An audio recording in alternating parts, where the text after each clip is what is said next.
আপনারা শুনবেন আমাদের আসরে আজকের গপ্প শিবরাম চক্রবর্তী রচিত দেবতার জন্ম। জরুরি কথাগুলো আরেকবার মনে করিয়ে দিই। আমাদের আজকের গল্প আপনাদের ভালো লাগলে লাইক করবেন, আমাদের চ্যানেলটিকে সাবস্ক্রাইব করবেন, ভালো লাগলে শেয়ার করবেন ও আপনাদের মতামত আমাদের কমেন্ট বক্সে জানাবেন। শুরু হচ্ছে আজকের গপ্প দেবতার জন্ম।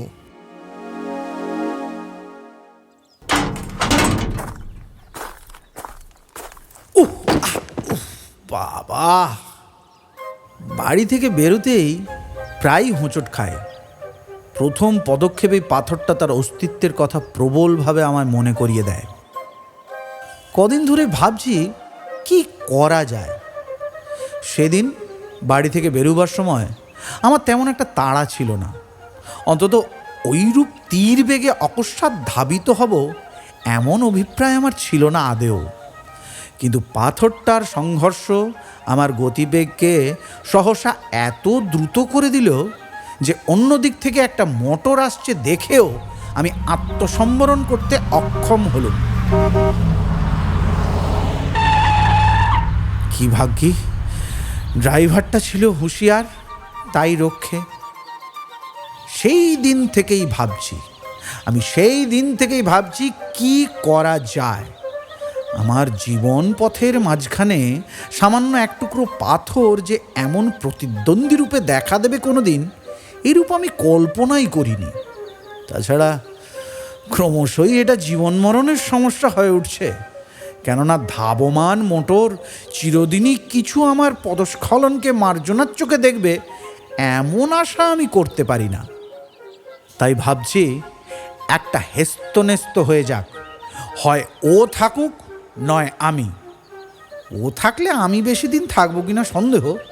তাই যখন আমার থাকাটাই, মানে অন্তত আমার দিক থেকে আমার থাকাটাই বেশি বাঞ্ছনীয়, তখন একদা প্রাতঃকালে একটা কোদাল জোগাড় করে লেগে পড়তে হলো।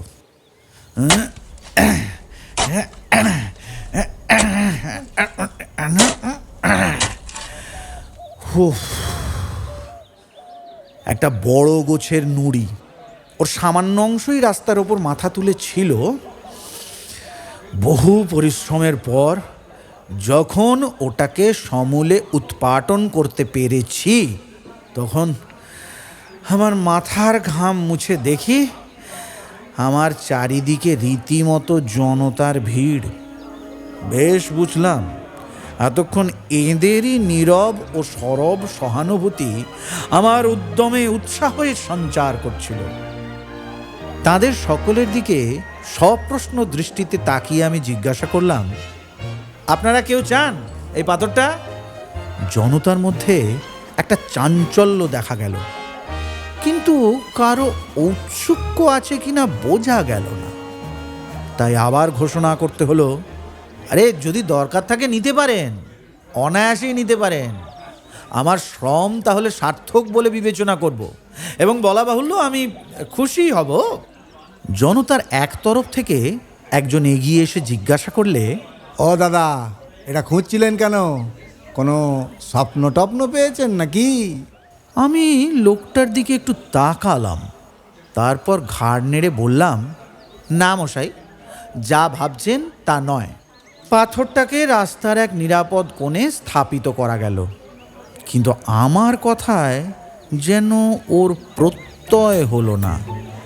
কয়েকবার আপন মনে মাথা নেড়ে সে আবার প্রশ্ন করলে, সত্যি বলছেন? পাননি? না ওই কোনো প্রত্যাদেশ? না, কিচ্ছু না। লোকটার কৌতূহলকে একেবারে দমিয়ে দিয়ে ওপরে এসে মাকে বললাম, 2 কাপ চা তৈরি করতে। আমার জন্যই 2 কাপ। পাথরটার সঙ্গে ধস্তাধস্তি করে কাতর হয়ে পড়েছিলাম কি না, প্রায় প্রস্তরীভূতই হয়ে গিয়েছিলাম আর কি বলতে গেলে। তারপর প্রায় বাড়ি থেকে বেরুতে এবং বেরিয়ে ফিরতে নুড়িটার সঙ্গে আমার সাক্ষাৎ হয়। অনেক সময় হয়, আবার যখন আমি অন্যমনস্ক থাকি অনেক সময় হয়ও না। এখন ওকে আমি সর্বান্তকরণে মার্জনা করতে পেরেছি। কেননা আমাকে অপদস্থ করার ক্ষমতা ওর আর নেই। সে দৈব শক্তি ওর লোপ পেয়েছে। আমাদের মধ্যে একরকম হৃদ্যতা জন্মে গেছে এখন, হ্যাঁ এটা বলা যেতে পারে। এমন সময় অকস্মাৎ একদিন দেখলাম নুড়িটার যেন কান্তি ফিরেছে। হ্যাঁ, ধুলোবালি মুছে গিয়ে দিব্য চাকচিক্য দেখা দিয়েছে। যারা সকালে বিকেলে হোস পাইপ দিয়ে রাস্তায় জল ছিটোয়, বোঝা গেল তাদেরই কারো স্নেহ দৃষ্টি ওটার ওপর পড়েছিল আর কি। ওর চেহারা শ্রীবৃদ্ধি দেখে আমি সুখী হলুম। ব্যাপারটা কিরকম বুঝছেন? হঠাৎ পেছন থেকে প্রশ্নাহত হয়ে আমি ফিরে তাকালাম। সেদিনের সেই অনুসন্ধিৎসু ভদ্রলোক। আমি জিজ্ঞাসা করলাম, তা আপনি কি সেই থেকেই এখানে পাহারা দিচ্ছেন নাকি, না কোনো প্রত্যাদেশ পেলেন? না না, তা কেন, এই পথেই আমার ওই যাতায়াত কিনা। ভদ্রলোক কিঞ্চিত অপ্রস্তুত হন, কিন্তু অল্পক্ষণে নিজেকে সামলে নিতে পারেন। বলেন, মুড়িটা দেখছি তো আছে ঠিক, কেউ মনে হচ্ছে নেবে না, কি বলেন?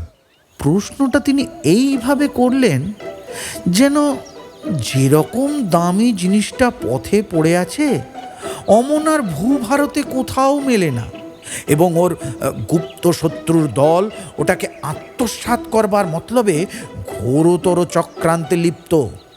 ছোঁ মেরে লুফে নেবার তালে হাত বাড়িয়ে সবাই যেন লোলুপ। আমি তাকে সান্ত্বনা দিয়ে জানালাম, না না, আপনারা যার প্রতিদ্বন্দ্বী হতে পারতেন সরকার বাহাদুর তাদের নিয়ন্ত্রণ করে নিয়ে গিয়ে রাঁচির অতিথিশালায় সযত্নে রেখে দিয়েছেন। তাছাড়া আপনি নিজেই যখন এদিকে কড়া নজর রেখেছেন, তখন তো আর চিন্তা করার কিছুই দেখি নে। হ্যাঁ, আপনার যেমন কথা, দেখেছেন এদিকে কারা ওর পূজা অর্চনা করে গেছে। ভালো করে পরীক্ষা নিরীক্ষা করি। সত্যি দেখি তো, আরে এক বেলার মধ্যেই কারা এসে পাথরটা সর্বাঙ্গে বেশ করে সিঁদুর লেপে দিয়ে গেছে। আমি আনন্দই প্রকাশ করলাম। ভালোই হয়েছে, এতদিনে তবু ওর কান্তি ফিরল এবং আর একটি সমজদার জুটল। পাথরটা সমাদরে তার পুলকিত হওয়ার কথাই ছিল, কিন্তু লোকটিকে বেশ ঈর্ষান্বিত দেখলাম। সে কপাল কুঁচকে বললে, সেই তো ভয়, সেই সমজদার না ইতিমধ্যে ওটাকে সরিয়ে ফেলে।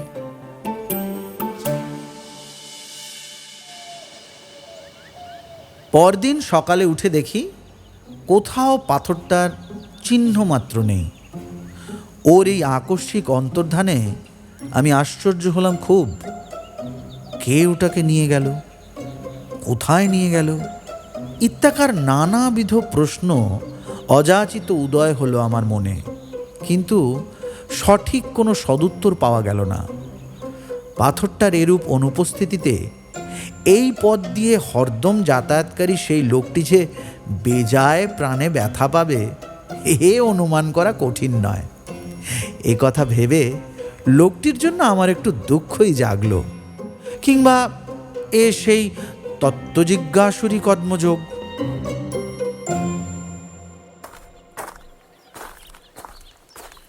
অনেক দিন পরে গলির মোড়ে অশ্বত্থতলা দিয়ে আসছি। ও হরি, এইখানে নুড়িটাকে নিয়ে এসেছে যে, হ্যাঁ, আর নুড়ির স্থূল অঙ্গটা গাছের গোড়ায় এমনভাবে পুঁতেছে যে উপরের উদ্ধৃত গোলাকার নিটোল মসৃণ অংশটাকে দেখে শিবলিঙ্গ বলে ভ্রম হয়। হ্যাঁ, তাই সন্দেহ হতে পারে। এই প্রয়োগ নৈপুণ্য যার, তাকে বাহাদুরি দিতে হয়। নুড়িটার চারিদিকে ফুল, বেলপাতা আর আতপ চালের ছড়াছড়ি। সকালের দিকে এই পথে যেসব পুণ্যলোভী গঙ্গা স্নানে যায়, তারাই ফেরার পথে সস্তায় পারলৌকিক পাথেয় সঞ্চয়ের সুবর্ণ সুযোগ রূপে একে গ্রহণ করেছে। বোঝাই গেল সহজে। যাই হোক, মহাসমারোহে ইনি এখানে বিরাজ করছেন। অতঃপর এর সমুজ্জ্বল ভবিষ্যৎ সম্বন্ধে কারো দুশ্চিন্তা করার কোনো কারণ নেই।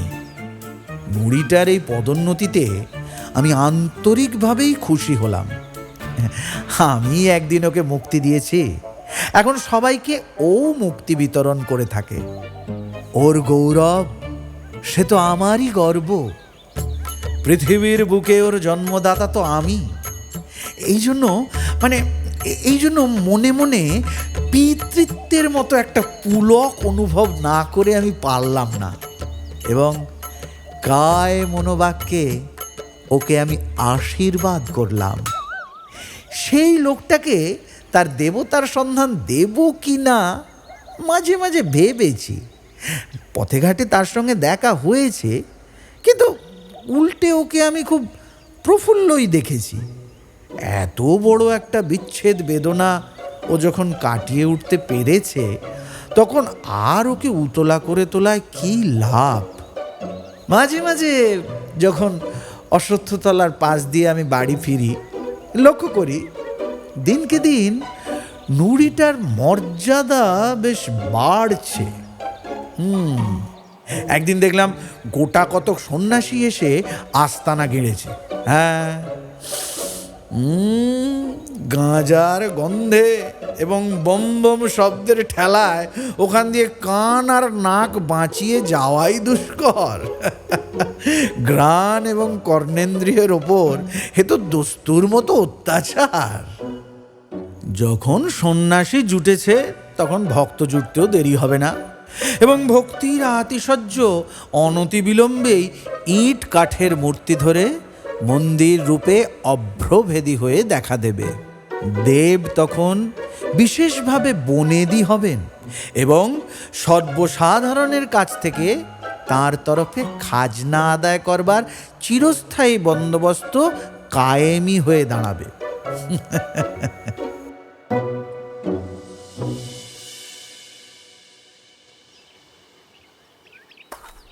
এর কিছুদিন পরে একটা চিনির কলের ব্যাপারে কয়েক মাসের জন্য আমাকে ওই চম্পারণ যেতে হয়েছিল। অশ্বত্থতলার পাশ দিয়ে যাওয়ার সময় ভাবলাম, যাবার আগে দেবতার অবস্থাটা একবার দেখে যাই। যা অনুমান করেছিলাম তাই। সন্ন্যাসীর সমাগমে ভক্তের সমারোহ হয়েছে। খানিকক্ষণ দাঁড়িয়ে ওদের আলাপ আলোচনা অনুসরণে আমি যা বুঝলাম, তার মর্ম এই যে ইনি হচ্ছেন ত্রিলোকেশ্বর শিব, সাক্ষাৎ স্বয়ম্ভু, একেবারে পাতাল ফুঁড়ে ফেঁপে উঠেছেন। এর নাকি তহল নেই। অতএব এর উপযুক্ত সম্বর্ধনা করতে হলে এখানে একটা বড় মন্দির খাড়া না করলে চলে না। একবার বাসনা হলো এই ত্রিলোকেশ্বর শিবের নিশ্চলতার ইতিহাস সবাইকে ডেকে বলে দিই, কিন্তু না, জীবন বীমা আমার করা ছিল না, এবং ভক্তি কতটা ভয়াবহ হতে পারে আমি জানতাম। আর তাছাড়া ট্রেনেরও বিলম্ব বেশি ছিল না, তাই ইত্যাদি সব বিবেচনা করে আমি নিরস্ত হলাম। সেই লোকটাকে খবর না দিয়ে দেখলাম ভালোই করেছি, কেননা যতদূর ধারণা হয় নুড়িটাকে নিয়ে গিয়ে প্রতিষ্ঠা করায় তার অভিরুচি ছিল, কিন্তু ইনি যে ভক্তের তোয়াক্কা না রেখেই স্বকীয়তায় প্রবলভাবে এবং সচেষ্টায় ইতিমধ্যেই প্রতিষ্ঠালব্ধ হয়েছেন, এই সংবাদে সে পুলকিত কিংবা মর্মাহত কি হতো সে তো বলা খুবই কঠিন। এর কয়েক মাস বাদে যখন আমি ফিরলাম, তখন অশ্বত্থতলার মোড়কে আর চেনাই যায় না। ছোটোখাটো একটা মন্দির গজিয়ে উঠেছে, শঙ্খ ঘণ্টার আর্তনাদে কান পাতা দায়, এবং ভক্তের ভিড় ঠেলে চলা দুরূহ। কিন্তু সে কথা বলছি না। সবচেয়ে বিস্মিত হলাম সেই সঙ্গে আরেকজনের আবির্ভাবে। না, কেবলমাত্র আবির্ভাব নয়, কলেবরে পরিবর্তন পর্যন্ত হয়েছে দেখে।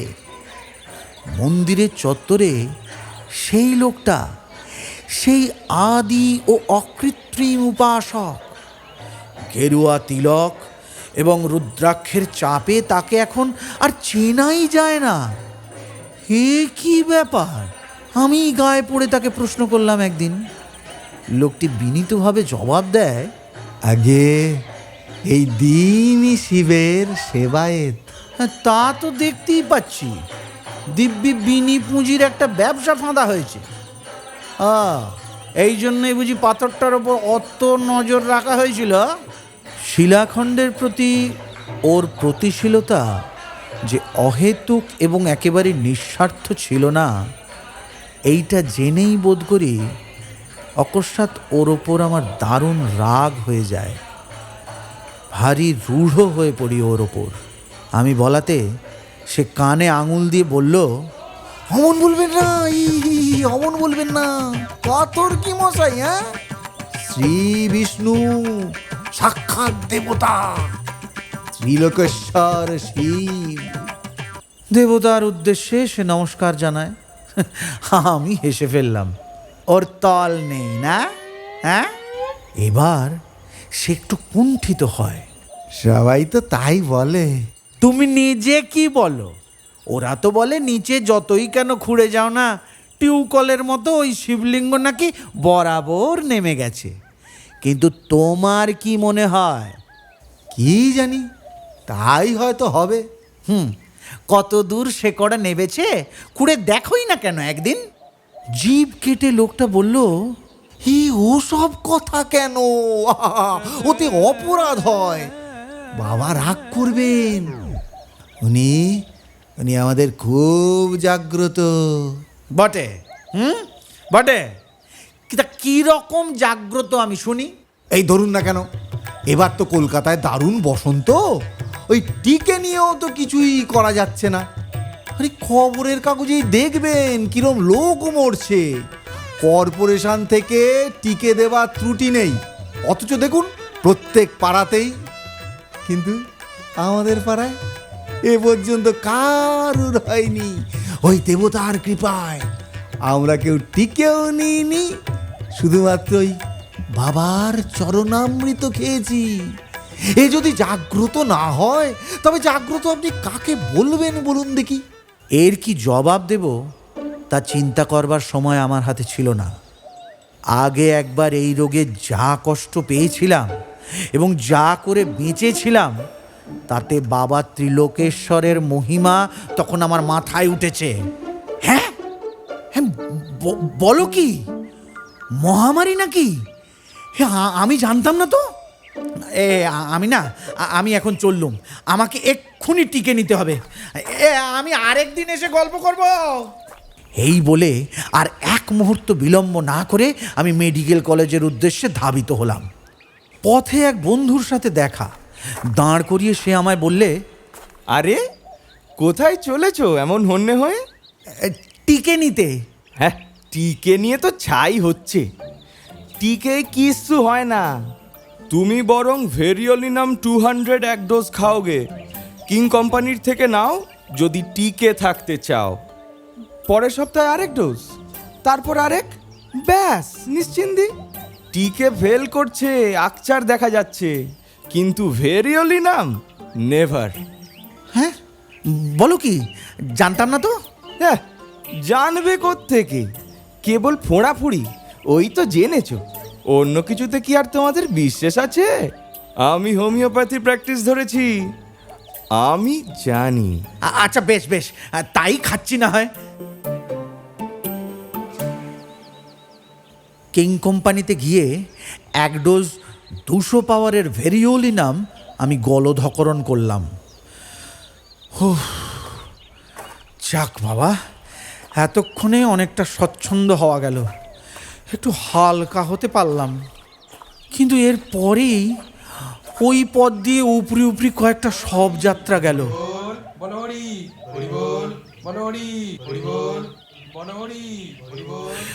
এই নিশ্চয়ই নিশ্চয়ই এরা বসন্ত রোগেই মরেছে।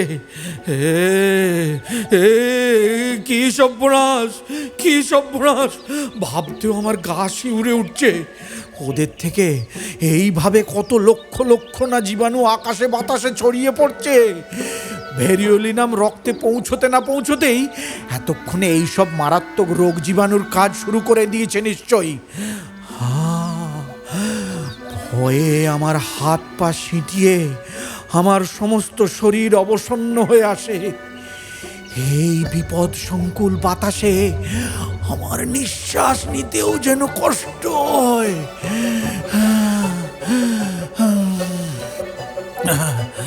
এই সামনেই অতি সংক্ষিপ্ত এক টুকরো প্রাচীরপত্রে বিখ্যাত এক বসন্ত চিকিৎসক কোনো এক কবিরাজের নাম দেখলাম। হোমিওপ্যাথি করা গেছে, কবিরাজই বা বাকি থাকে কেন? যে উপায় হোক সবার আগে আত্মরক্ষা। বিজ্ঞাপিত ঠিকানায় আমি পৌঁছলাম। পৌঁছেই দেখলাম কয়েকজন মিলে খুব ধুমধাম করে প্রকাণ্ড একটা শিলে কি যেন বাটছেন। কবিরাজকে আমার অবস্থা বলতেই তিনি আঙুল দিয়ে দেখিয়ে বললেন, ওই যে বাটা হচ্ছে কন্টিকারি শেকর, হ্যাঁ বেটে খেতে হয়। ওর মতো বসন্তের অব্যর্থ প্রতিষেধক আর নেই মশাই। ব্যবস্থা মতো তাই একতাল খেয়ে একটা রিক্সা ডাকলাম। হ্যাঁ রিক্সা, এদিকে আয় বাবা, এদিকে আয়।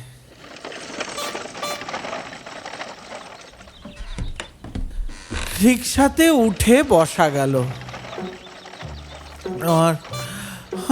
আমার গায়ে যেন আমি জোর পাচ্ছিলাম না, মাথা ঝিমঝিম করছিল, একটু জ্বর জ্বর ভাব। হ্যাঁ হ্যাঁ, বসন্ত হওয়ার আগে ঠিক এই রকমই নাকি হয়।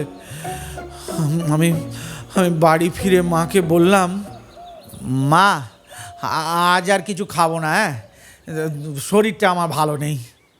উদ্বিগ্ন মুখে মা বললে, কি হয়েছে তোর? না এখনো হয়নি কিছু, তবে বোধহয় হবে। বসন্ত। বালাই ষাট বলতে নেই, তা কেন হতে যাবে? দাঁড়া, এই এই এই এনে এই হর্তুকির টুকরোটা বাঁধ দেখি। আমি 30 বছর বাঁধছি। এই হাতে কত বসন্ত রোগেই তো ঘাঁটলাম, সেবা করলাম, কিন্তু বলতে নেই এরই জোরে কোনো দিন হাম পর্যন্ত হয়নি। নে নে ধর ধর এটা তুই। মা তার হাতের তাগাটা খুলে আমায় দিলেন। 30 বছরে একবারও হয়নি তোমার? হ্যাঁ বলো কি? এই দাও দাও দাও দাও, তবে দাও। হ্যাঁ এতক্ষণ বলনি কেন? কিন্তু কিন্তু ওই এক টুকরোই কি হবে? রোগ যে অনেকটা এগিয়ে গেছে। আমাকে না তুমি বরং আস্ত একটা হর্তুকি দাও, যদি তাতে আটকায়। হর্তুকি তো বাঁধলুম, কিন্তু বিকেলের দিকটায় শরীরটা বেশ ম্যাজ ম্যাজ করতে লাগলো। নিজেকে রীতিমতো জর্জরিত বলে মনে হলো। আয়নাটা নিয়ে ভালো করে মুখটা পর্যবেক্ষণ করলাম। হ্যাঁ মুখে যেন 2-1টা ফুসকুড়ির মতো দেখা দিয়েছে। সর্বনাশ! এ নিশ্চয়ই বসন্ত, নিশ্চয়ই বসন্ত। তবে তো আর বাঁচন নেই। আমি আমি মাকে দেখালাম। মা বললেন, না না, মার অনুগ্রহ না, ব্রণ। না না না, ব্রণ নয়, এ নিতান্তই মায়ের অনুগ্রহ। অমন অলক্ষণে কথা মুখে আনিস নে। ও কিছু না, সমস্ত দিন ঘরে বসে আছিস, একটু বাইরে থেকে বেরিয়ে আয় গে। এরকম দারুণ ভাবনা মাথায় নিয়ে কি বেড়াতে ভালো লাগে? হ্যাঁ, লোকটা বলেছিল ওরা সবাই চরণামৃত খেয়ে নিরাপদে রয়েছে। এই আমিও তাই খাবো নাকি? হয়তোবা চরণামৃতের জীবাণু বিধ্বংসী কোনো ক্ষমতা আছে। নেই যে তা কে বলতে পারে? হ্যাঁ হ্যাঁ হ্যাঁ, ওর যেমন কথা, ওটা স্রেফ অ্যাক্সিডেন্ট। হ্যাঁ, অ্যাক্সিডেন্ট। কলকাতায় সব বাড়িতেই কিছু না কিছু অসুখ হচ্ছে, হচ্ছে না? তাছাড়া হয়তো মনের জোরে রোগ প্রতিরোধের শক্তি জন্মায়। মারিরও যেখানে মার, সেখানেই তো মনের জোর, আর মনের জোরই ওদের পক্ষে একটা মস্ত সহায়। কিন্তু কিন্তু ওই যৎ সামান্য পাথরটাকে দেবতা জ্ঞান করবার মতো বিশ্বাসের জোর আমি পাবো কোথায়? কিন্তু এইসব যা তা না করে সকালেই আমার টিকেটটা নিয়ে নেওয়া উচিত ছিল। হয়তো তাতে আটকে যেত। কি এক্ষুনি গিয়ে টিকেটটা নিয়ে ফেলবো নাকি? টিকে নিলে শুনেছি বসন্ত মারাত্মক রকমের হয় না, বড় জোর ওই হাম হয়ে দাঁড়ায়। আর হামে তেমন ভয়ের কিছু নেই, ও তো শিশুদের হামেশাই হচ্ছে। না, যাই যাই, মেডিকেল কলেজের দিকেই আমি বেরিয়ে পড়ি।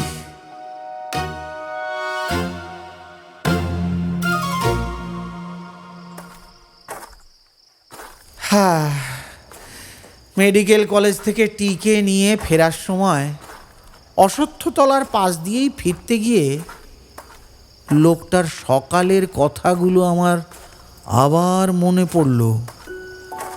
হয়তো ঠিকই বলেছে সে।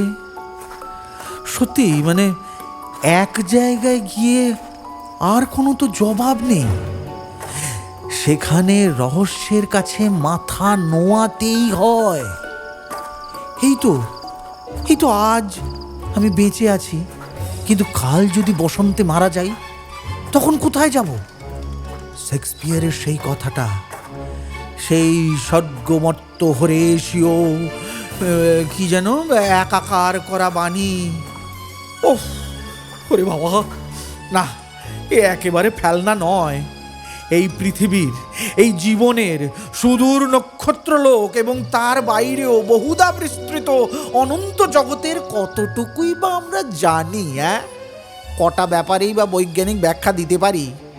যতই বিজ্ঞানের দোহাই দিই না কেন, শেষে সেই অজ্ঞাতের সীমান্তে এসে সব ব্যাপারীকেই তো নত মুখে চুপ করে দাঁড়াতে হয়। মন্দিরের সম্মুখ দিয়ে আসতে ত্রিলোকনাথের উদ্দেশ্যে দণ্ডবৎ জানালাম, হয়তো অজান্তেই।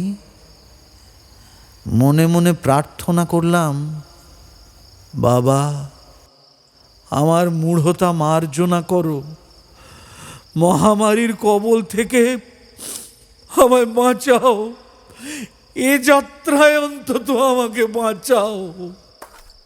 খানিক দূর এগিয়ে এসে ফিরলাম আবার। না, দেবতাকে ফাঁকি দেওয়া কিছু নয়। মুখের ফুসকুড়িগুলোতে হাত দিয়ে আঁচ করা গেল। এগুলো ব্রণ না বসন্ত? এবার আমি একবারে মাথা মাটিতে লুটিয়ে প্রণাম করলাম, বললাম, বাবা, জয় বাবা ত্রিলোকনাথের জয়, রক্ষা করো বাবা, রক্ষা করো, বম বম বম বম বম বম। উঠে দাঁড়িয়ে চারিদিক দেখলাম, এই কেউ দেখে ফেলেনি তো?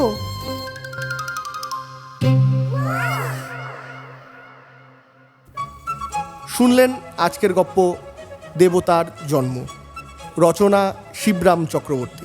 গল্পের কথক মনসিত জানা, জনৈক ব্যক্তির চরিত্রে সৌম্যকান্তি মণ্ডল, বন্ধু সৃজন সাহা, কবিরাজ সুনয়ন মুখার্জি এবং মায়ের চরিত্রে Supriti Singh. Poster design Subhajit, social media publicity এবং স্ক্রিপ্ট মেকিং সৃজন সাহা।